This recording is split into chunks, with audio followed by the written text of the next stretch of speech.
سلام بچه‌ها. دیشب آقای آیسان اسلامی استوری بر من گذاشته که من به شخصه با اینکه طرفدارشون بودم شوکه شدم. یعنی هنوز باورم نمیشه، حتی کامل ندیدم این استوری ها، انقدر حالم بد شد.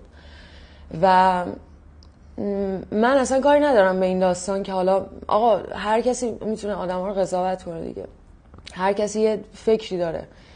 خدا قاضی اصلیه، خدا میدونه که واقعا خدا میتونه بین من و مثلا ایشون قضاوت کنه که کی داره درست میگه. خب ولی من شوکه شدم. به خاطر چی؟ به خاطر اینکه یه نفری با یه پیج 10 میلیونی نرفته ویدیو رو کامل ببینه.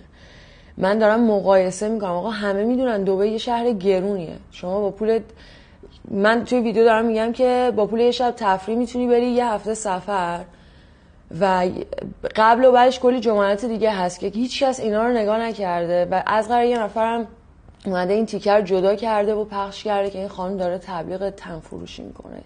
و ببین منو این مدت با این جمله واقعا میتونم بگم دیوانه کردن، انقدر برای من ویدیو درست کردن تا اینکه دیشب حالا آیسان اسلامی هم واسه من استوری گذاشت که من اصلا باورم نمیشه چطوری اینقدر میتونین خشونت داشته باشین به یه آدم. من مثلا چیکار کردم؟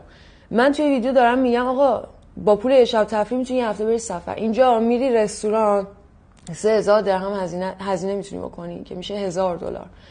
من دقیقا رفتم روسیه $1000 هزینه کردم که مثلا این برام خرج کردم و اینا. یه شب اینجا تفریح میکنی 3000 درهم $1000 با همون $1000 میتونی یه هفته. آقا این که دبی شهر گرونی یه چیز عادیه، همه میدونن اینو. چرا آخه اینجوری چرا همش منفی فکر میکنی؟ من نمیفهمم.